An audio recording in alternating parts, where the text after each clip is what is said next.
के विशुद्धयन्ति वदन्तु मह्यम्।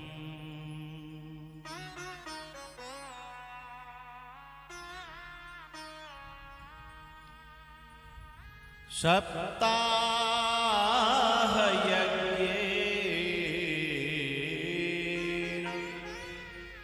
कथामयेन।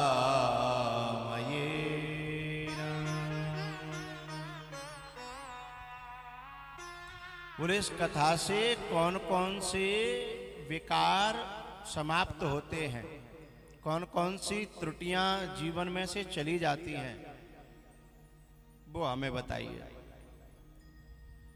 नारद जी को जब उत्तर मिला कि ऐसी कोई कमी नहीं है जो जीवन से समाप्त न हो सकती हो।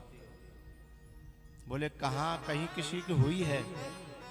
तो उसका प्रमाण देने के लिए धुंधकारी की कथा, गोकर्ण जी की चर्चा सनत कुमारों ने सुनाई और कहा कि ये जो कथा है, ये जो इतिहास है, यह इतिहास जिसकी समझ में आ जाए इसकी वास्तविकता, उसके लिए फिर इस दुनिया में कुछ भी दुर्लभ नहीं है।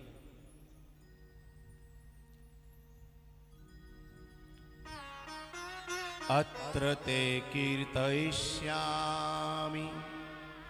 इतिहासं पुरातनं यस्य श्रवणमात्रेण पापहानिः प्रजायते। पापहानिः प्रजायते। यस्य श्रवणमात्रेण पापहानिः प्रजायते। जिसके केवल सुनने मात्र से पापों की हानि, पापों का विनाश, पापों की समाप्ति हो जाए, मैं ऐसा तुम्हें एक इतिहास सुनाने जा रहा हूं। नारद जी ने हाथ जोड़ लिए, प्रभु बताइए आप। आत्मदेवः पुरे तस्मिन् सर्ववेद विशारदः श्रोतस्मार्तेषु निष्णातो द्वितीय इव भास्करः।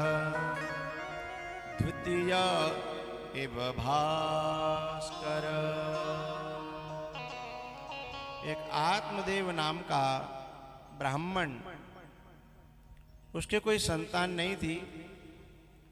वह जंगल में आत्महत्या करने के लिए चला गया। वहां से फल मिला और फल लाके घर दिया। घरवाली ने खाया नहीं, गाय को खिला दिया और उसने अपनी बहन का बेटा गोद लिया। लेकिन 3 महीने बाद गाय के भी बेटा हो गया, बछड़ा नहीं हुआ, इंसान।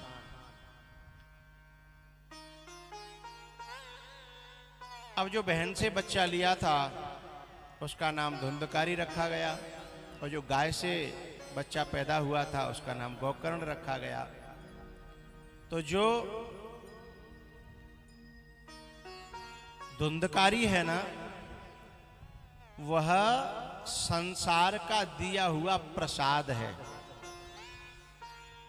और जो गोकर्ण है वो संत का दिया हुआ प्रसाद है। संसार कभी कुछ देगा तो धुंधकारी जैसे प्रसाद देगा, और संत कभी देगा तो गोकर्ण जैसा प्रसाद देगा।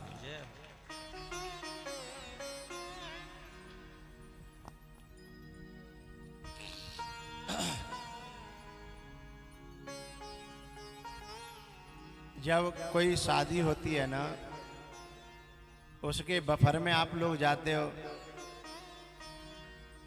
खूब जम के खाते हो, तुम भी खाते हो, तुम्हारे कपड़े भी खाते हैं, हैं? वैसे तो पहले दावत में केवल आदमी आदमी खाता था, अब तो कपड़े भी खा के आते हैं, हैं? वो संसार का प्रसाद है।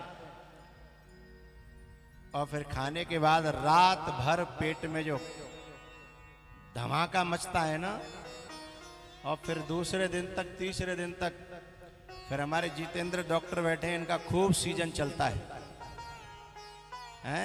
जहां शादी विवाह आए फिर इनका सीजन टकाटक चलता है, बढ़िया। लेकिन ये उस सीजन में जो पैसा आता है उसे अपने घर नहीं रखते, बहुत समझदार है, नहीं कहीं हमको ही हॉस्पिटल में न जाना पड़े, इसलिए उसको कहीं ना कहीं आश्रम पे या कहीं ना कहीं मेरे पास लाएंगे। बोले महाराज ये मैंने सीजन को तो ना, बोले सीजन को ही है।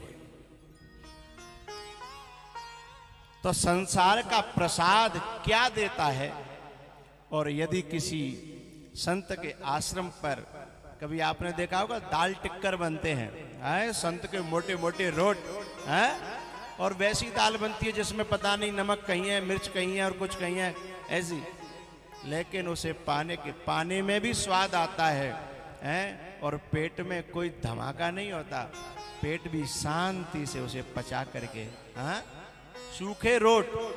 और भैया बफर में गए थे वहां तो अरे साहब एक से एक बढ़िया। तो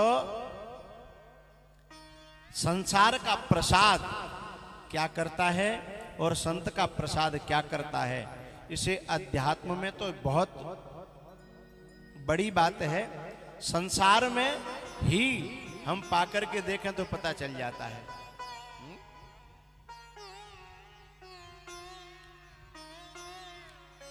तो धुंधकारी जब ये दोनों बड़े हुए तो दोनों के धीमे धीमे कर्म दिखने लगे। गौकर्ण पंडितो ज्ञानी धुंधकारी महाखलः। गौकर्ण पंडितो ज्ञानी धुंधकारी महाखलः। गोकर्ण कैसा है? ज्ञानी है, विवेकवान है, लेकिन धुंधकारी।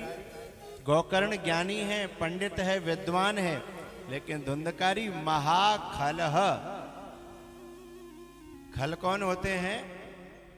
खल की प्रीति जथा थिरना। दूसरे खल किसे कहते हैं? खल में सब गुण होते हैं लेकिन दो अवगुण होते हैं बस।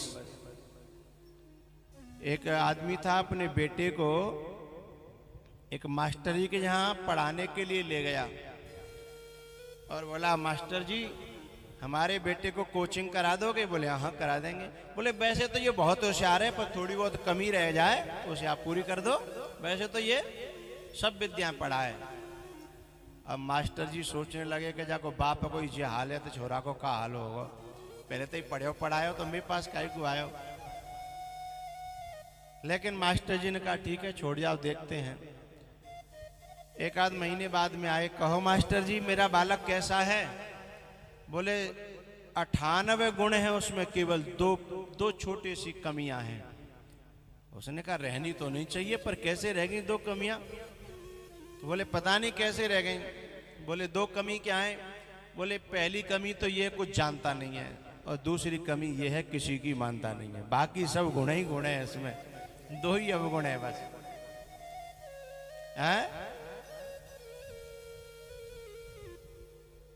या तो आदमी जाने और न जाने तो काऊ की माने। लेकिन जो खल होते हैं ना वो न तो जानते हैं और न किसी की मानते हैं, वो खल होते हैं। तो धुंधकारी महाखलः। घर में उसने बड़ा धमाल मचाया, बाप को परेशान किया, माँ को परेशान किया और जुआ खेलने लगा, शराब पीने लगा, बुरे काम करने लगा। आखिरकार माँ को तो मरना ही पड़ा और जब माँ मर गई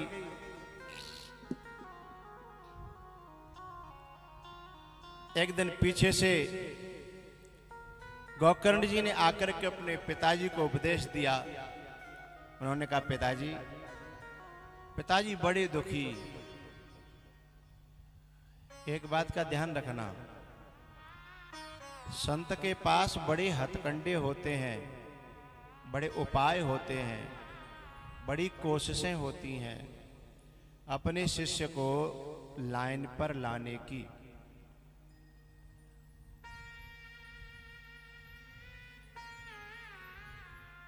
जो सन्यासी के पास में ये आत्मदेव गए थे, जिसने फल दिया था, पहले उन्होंने समझाया था कि ये संसार बड़ा दुख का सागर है और आप तो भजन करो, पुत्रों से कभी किसी का कल्याण नहीं हुआ, शांति नहीं मिली। लेकिन इन्होंने साहब अपने ज्ञान के द्वारा गुरुजी को ज्ञान दे दिया। गृहस्थः सरसो लोके सन्न्यासः शुष्क एव हि। अरे जे तुम्हारो सूखो साखो सन्यास, जा में काहे कोई बालक नहीं, घर नहीं, परिवार नहीं, या सन्यास को मैं क्या करूँगा? मुझे तो ऐसा घर चाहिए जब फुदुक फुदुक बालक खेले हैं, मुझे बाबा बाबा कहें हैं, मुझे तो ऐसा घर चाहिए। ये सूखा साखा सन्यास मुझे नहीं चाहिए। लेकिन संत के शरण में आ गया ना, इसलिए संत ने कहा ठीक है, आज नहीं मान रहा तो किसी न किसी दिन तू मेरे फल के द्वारा ही मानेगा। तो संत ने जो फल दिया था उसी से तो पैदा हुए गौकरण। संत कहां तक पीछा करता है? जब कोई समर्पित होता है तो संत तब तक, जब तक उसका कल्याण नहीं कर देता। जैसे राजा रहुगण जो था, राजा रहुगण पालकी में बैठ के जा रहा था और भरत जी महाराज पागल समझ करके उन कहारों ने पालकी में लगा दिए। और जब राजा रहुगण का ज्ञान प्रकट हुआ, भरत जी का ज्ञान प्रकट हुआ, तो रहुगण चरणों में गिर पड़ा। लेकिन ये जो भरत जी महाराज है ना, न तो ये ज्यादा बोलते थे और न ये ज्ञानी की तरह रहते थे, लेकिन आज ये पहली बार जिंदगी में बोले। तो किसी ने पूछा कि तुम तो कभी बोलते नहीं थे, आज क्यों बोले? इसलिए बोले क्योंकि ये जो राजा रहुगण है ना, भरत जी ने कहा ये मेरा ही बच्चा है। अरे बोले तुम तो जन्मजात बाबा जी हो, तुम्हारे बच्चा कहाँ से हो गया? तो बोले बच्चा कोई एक ही जन्म का नहीं होता, बच्चे तो न जाने कितने जन्म जन्मांतरों के हुआ करते हैं।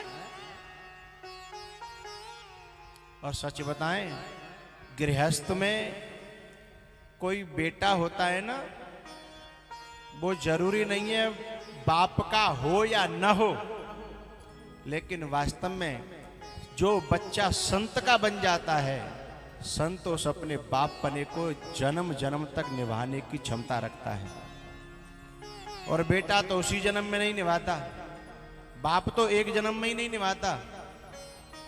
शादी को 2-4 साल हुई, तुम अलग और हम अलग, लेकिन संत जैसे अपना बच्चा बना ले, या हम किसी संत के बच्चे बन जाएं, तो फिर जब तक वह उसका कल्याण नहीं कर देता, तब तक चाहे बार बार उसे संसार में जन्म लेना पड़े। इस संसार में जैसे हॉस्पिटल होता है ना, हॉस्पिटल में मरीज आते हैं, हॉस्पिटल में मरीज आते हैं, काय के कारण? मर्ज के कारण। शब्द पे थोड़ा ध्यान देंगे तो समझ में आएगी बात। हॉस्पिटल में मरीज आता है और रहता है, काय के कारण? बोलो, मर्ज के कारण। लेकिन उसी हॉस्पिटल में डॉक्टर भी आता है और रहता भी है, कंपाउंडर भी, नर्स भी, ये सब हॉस्पिटल में ही रहते हैं। लेकिन कुछ लोग अपनी मर्ज के कारण आते हैं, और कुछ लोग मरीजों पर करुणा करने के लिए आते हैं, रहते दोनों ही हॉस्पिटल में हैं। तो संसार में जो संसारी लोग हैं वो अपने भव रोग के कारण, मर्ज के कारण आते हैं, भव रोग के कारण। लेकिन जो संत होते हैं, सद्गुरु होते हैं, वो रोग के कारण नहीं, वो रोगियों के कारण, रोगियों पर करुणा करने के लिए इस संसार में आया करते हैं।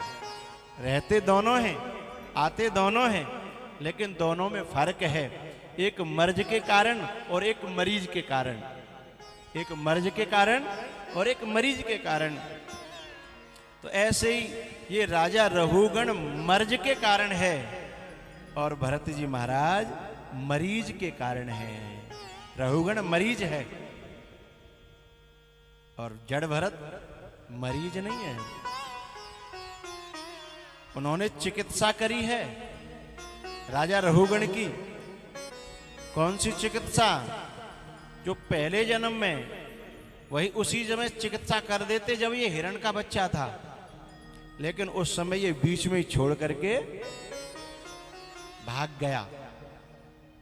तो संत के जीवन में, संत के सानिध्य में, चाहे कोई 4 पांव वाला आ जाए, चाहे 2 पांव वाला, चाहे पांव वाला आ जाए, चाहे पांख वाला आ जाए,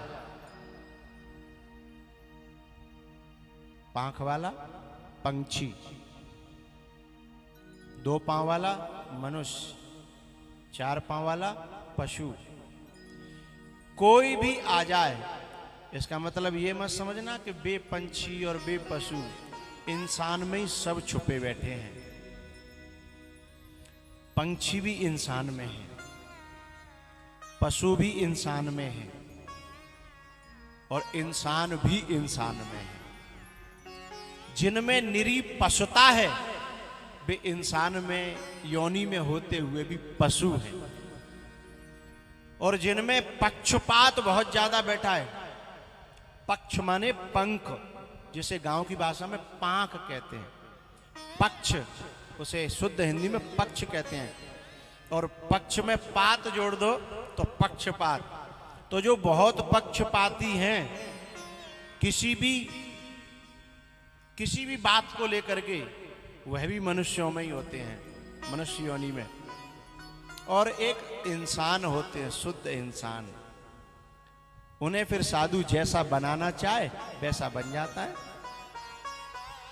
तो मनुष्य, महापुरुष के जीवन में चाहे कोई 2 पांव वाला आ जाए, चाहे कोई 4 पांव वाला आ जाए, चाहे कोई पांख वाला आ जाए, पक्षपाती, लेकिन वह जब तक उसका कल्याण नहीं कर देते तब तक वो भी सोचते हैं कि चाहे वो 4 बार आना पड़े, लेकिन मैं जब तक इसका कल्याण नहीं कर दूंगा मेरा कर्तव्य पूरा नहीं होगा।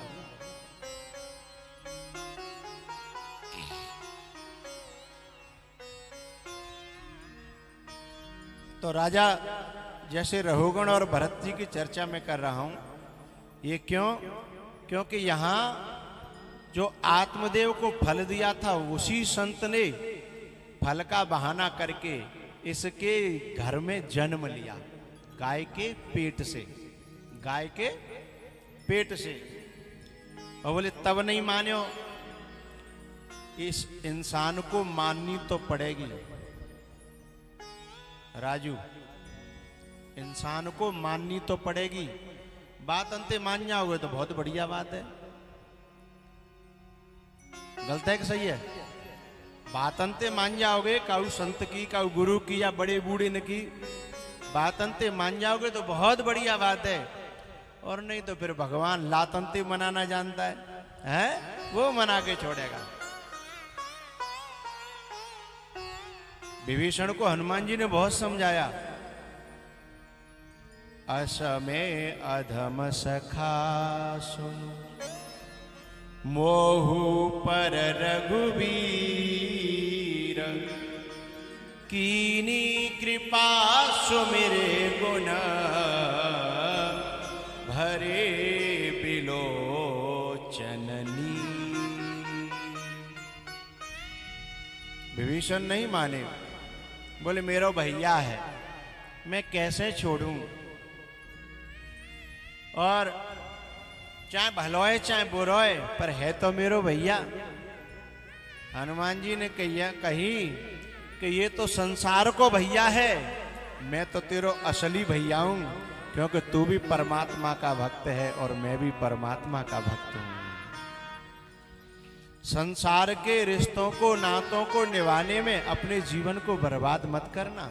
हनुमान जी ने कहा, विभीषण भैया, ये संसार के रिश्ते नाते तुम भले ही इनमें अपना जीवन झोंक दो, लेकिन जिस दिन ये अपनी पे आ गए, इन्हें 1 मिनट तोड़ने में लगेगी।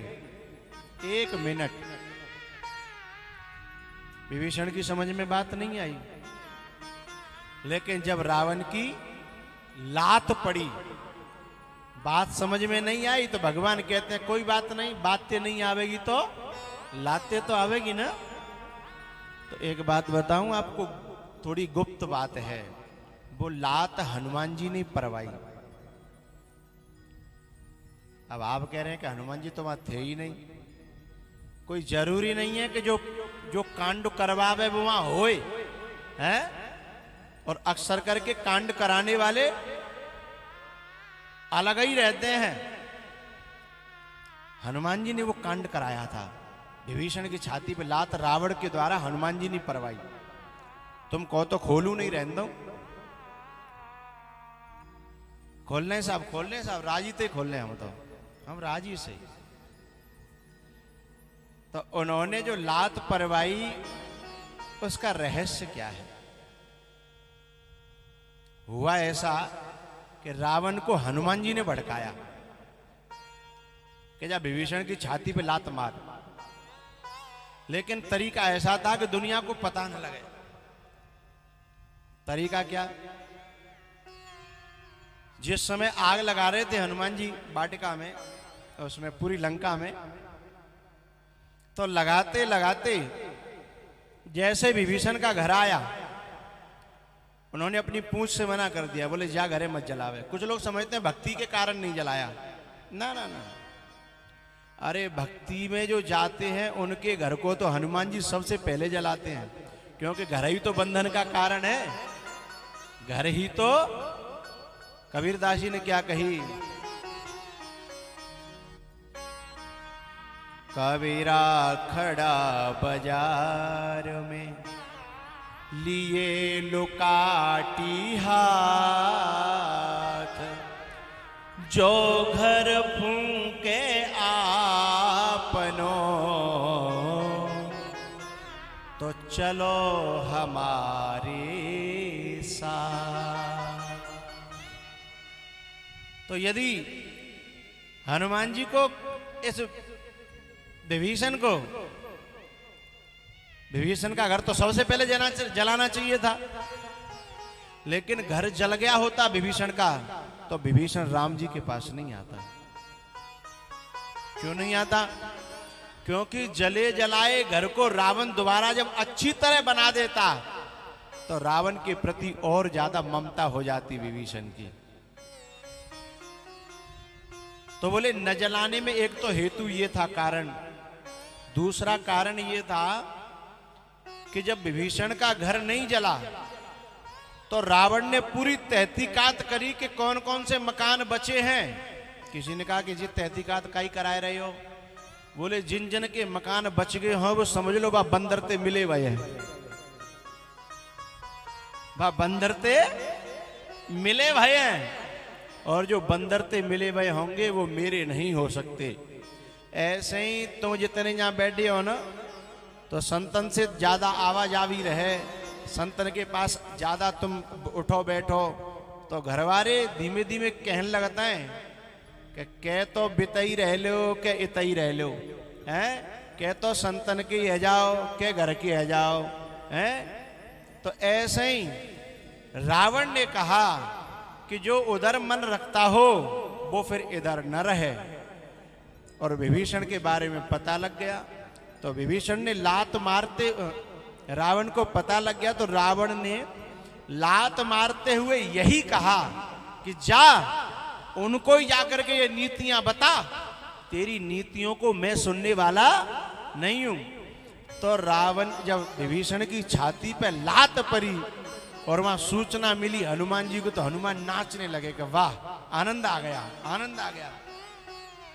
क्योंकि संत जो संसार में बंधा हुआ है, जो घर शब्द है ना, घर, उसको संस्कृत में गृह कहते हैं, गृह। एक विभीषण कर गृह नाही, और गृह माने कहते हैं बंधन जो डाल दे, उस धातु से ये घर शब्द बनता है, गृह शब्द बनता है। तो घर बंधनों का कारण है। तो उस घर में साधक बंधा न रह जाए, इसलिए महापुरुष उसमें से निकालने के तरीके अपना लेता है। और जब कोई व्यक्ति इन बंधनों से मुक्त होता है ना, तो संत को सबसे ज्यादा खुशी होती है। एक व्यक्ति उधर बैठ जाओ, उधर वहां से ही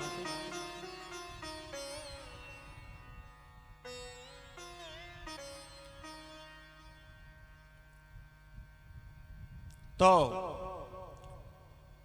संत एक बार जिसको अपना मान लेता है, अपना बच्चा कह देता है, उसको फिर चाहे एक जन्म लेना पड़े, चाहे 2 जन्म लेने पड़े। एक पंक्ति है ना इसके ऊपर, शिष्य का कल्याण किए बिना गुरु को चैन नहीं पड़ता। दोहा गाते हो। मुँह देखी कहता नहीं, गुरु बतलाता दो। मुँह देखी कहता नहीं। संसार तो मुंह देखी कहता है, तुम्हारे मुंह पे तुम्हारी सी और दूसरे के मुंह पे दूसरे की सी। लेकिन गुरु को ये जिम्मेदारी दी गई है कि तुझे ऐसा नहीं बोलना है। सचिव, वैद्य, गुरु, 3 जो प्रिय बोलहे भय आस। इसलिए मुंह देखी कहता नहीं।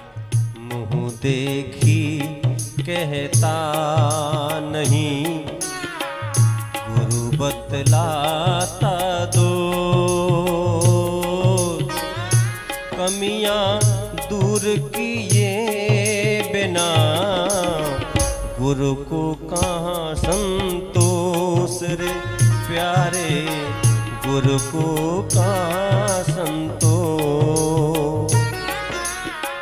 कमियां दूर किए बिना गुरु को कहाँ संतोष रे प्यारे, गुरु को कहाँ संतोष।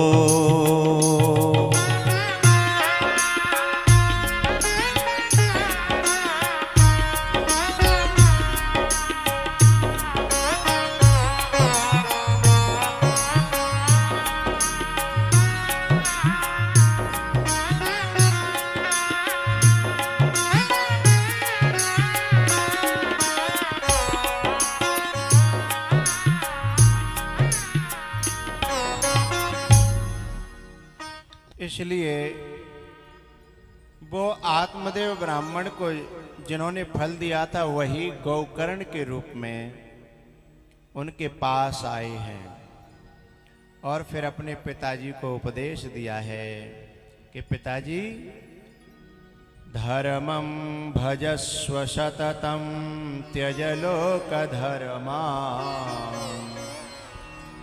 सेवस्व साधु पुरुषां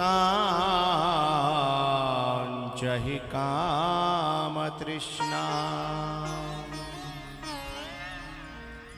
अन्यस्य दोष गुण चिंतनमाशु मुक्त्वा, सेवा कथा रसमहो नितरां पिबत्वम्।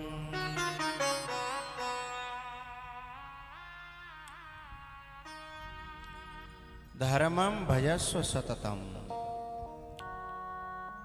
हे पिताजी, यदि आपने लौकिक धर्म निभाने का फल चख लिया हो, तो अब सततम धर्मम भज। जो परम धर्म है इन लौकिक धर्मों से ऊपर उठ करके, ये गोकर्ण जी कहते हैं। और गीता में इसी बात को भगवान श्री कृष्ण कहते हैं, सर्वधर्मान परित्यज्य मामेकं शरणं व्रज अहं त्वा सर्वपापेभ्यो मोक्षयिष्यामि मा शुच। सर्वधर्मान परित्यज्य, सारे धर्मों को छोड़ करके, एकम माम, केवल एक मेरी, शरणम ब्रज, मेरी शरण में आ जा। अभी तक तू दुनिया की शरण में रहा, कबहु काऊ की शरण, कबहु काऊ की शरण, कबहु काऊ की शरण, लेकिन इन सब की शरण से हट करके जब तू मेरी शरण में आ जाएगा तो अहम त्वा सर्व पापेभ्यो सर्व दुर्गुणेभ्यो,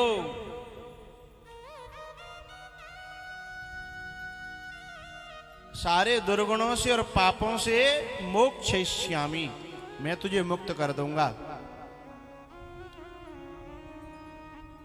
यही बात यहाँ गोकर्ण जी कह रहे हैं अपने पिताजी से कि पिताजी इन लौकिक धर्मों को छोड़ करके, क्योंकि ये धर्म नहीं है, ये लौकिक व्यवस्थाएं हैं।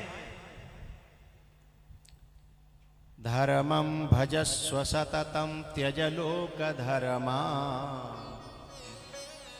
सेवस्व साधु पुरुषान्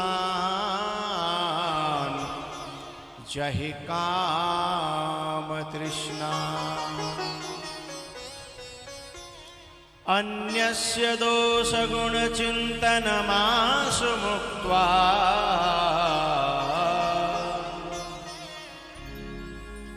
बोले बेटा, मैं यदि इन धर्मों को छोड़ दूं तो फिर करूं क्या? बोले साधु पुरुषान सेवस्व, साधु पुरुषों की सेवा करो। सेवा को मतलब कोई यूं मत समझिए कि उनके कपड़ा धोबो, उन्हें रोटी खवाबो, यही सेवा हो ना। संतों के जीवन में उनकी सेवा करने वाले ऐसे लोग भी होते हैं जो जीवन में कभी उनके पास नहीं आए और वो उनके सबसे बड़े सेवक निकले। बहुत से ऐसे भी होते हैं जीवन भर पास रहे लेकिन बजाय सेवा के हमेशा असेवा करते रहे। गाय के थन में दूध भी होता है और खून भी होता है। बछड़ा दूध पीता है और थन में लगा हुआ कीड़ा उसका खून पीता है। गाय का जो पशुओं के कीड़े पड़ जाते हैं ना, तुम्हारे यहाँ जो भी नाम लेते हों, तो वो खून पीते हैं, जबकि हैं थन में ही दूध भी है और खून भी है। तो ऐसे ही महापुरुषों के पास, संतों के पास रहने वाले लोग भी दो प्रकार के होते हैं। जो एक तो संत की जो कृपा प्रसादी है, जो वचनामृत है, जो उपदेश है, जो ज्ञान है, वैराग्य है, भक्ति है, इस दूध को पीते हैं। और ये दूध कब निकलता है? जब बछड़ा बड़े प्रेम से अपनी पूंछ हिलाता हुआ और उसके थन के नीचे, थन को काटता नहीं, केवल अपनी जीभ लगाता है, अपना मुंह लगाता है, याचना करता है, प्रार्थना करता है, और उस पे कृपा करके जब उसका मन प्रफुल्लित होता है गाय का, फिर अपना दूध पटक देती है। तद्विद्धि, गीता में तद्विद्धि प्रणिपातेन परिप्रश्नेन सेवया उपदेक्षन्ति ते ज्ञानम ज्ञानिनः तत्त्वदर्शिनः। उपदेक्षन्ति ते ज्ञानम, महापुरुष कब उसे उपदेश करते हैं? जब तद्विद्धि प्रणिपातेन, उनके चरणों में जाकर के गिर पड़े। प्रणिपातेन परिप्रश्नेन सेवया, सेवा के द्वारा। और उनसे फिर अपने मन की शंकाएं रखे। तो ये क्या है, बछड़े की तरह जाकर के याचना करना, उसके थन से अपना मुंह लगाना, इसका मतलब याचना करना। और एक वो है कलीली कीड़ा जो होता है, वो याचना व्याचना को कुछ नहीं करता, वो तो बस घुस जाता है, वो तो घुस जाता है। फिर चाहे गाय के थन बिगड़ो, चाहे गाय बिगड़ो, उसे कुछ लेना देना नहीं, बात तो खून पीवे थे मतलब। ऐसे ही शिष्य हो, चाहे बेटा हो, हैं, चाहे कोई और संबंध हो, कुछ संबंध खून पीने वाले होते हैं और कुछ संबंध दूध पीने वाले होते हैं, और कुछ पीने वाले नहीं होते, कुछ संबंध पिलाने वाले भी होते हैं। जैसे गाय पिलाती है, गाय को बछड़े से कोई लोभ लालच, भाई बछड़ा बड़ो है कि का गाय का कोई रोटी खवावे होगा, है? कोई लालच नहीं है। हमारे परीक्षित जी को तो कम से कम जो बालक पैदा करो, बड़ो करो, पढ़ाओ लिखाओ, जाके ले वो दुकान खुलवाई मार्बल की, तो ये लालच होगा कि कम से कम बड़े है कि हमारी सेवा करेगा, हैं? हम बूढ़े रह जाएंगे तो कम से कम हमें अच्छी तरह रखेगा। लेकिन गाय को तो कोई लोभ लालच है ही नहीं। परीक्षित जी को तो लालच है कि नहीं है? हत्तो है, कहें चाहे न कहें वो भीतर से, लेकिन लालच तो है। और काउदना बात पर ही तो कह दूंगी, जई काज हमने बड़ो करियो तू, हैं? जई काज ते दुकान खुलवाई के हमारी छाती पर चढ़ेगो, हैं? तो संसार के जो नाते हैं उनमें कहीं न कहीं कोई न कोई प्रयोजन होता है। सुर नर मुनि सब की यह रीति, स्वार्थ लागी करहि सब प्रीति। सुर नर मुनि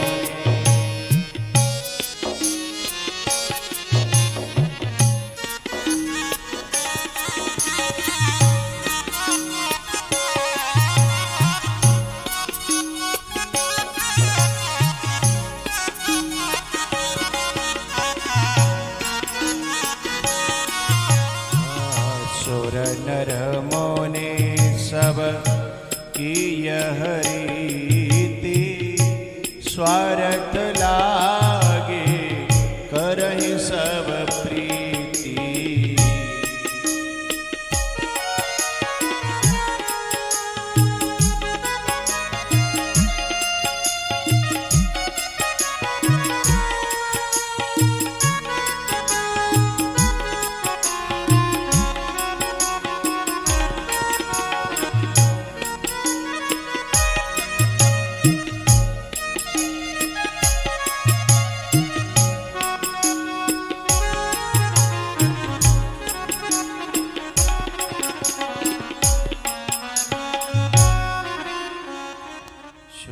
नर मुनि सब की यह रीति, स्वार्थ लागे करहि सब प्रीति।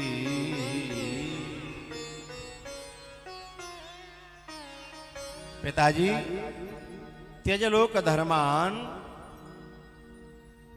साधु पुरुषान सेवस्व।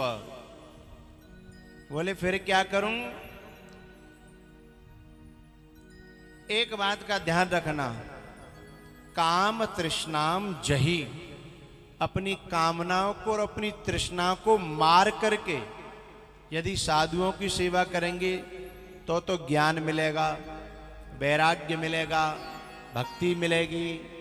और तृष्णा और कामना को लेकर के यदि संतों के पास गए तो तृष्णा की पूर्ति होगी, कामना की पूर्ति होगी, फिर ज्ञान वैराग्य और भक्ति मिलने वाले नहीं हैं।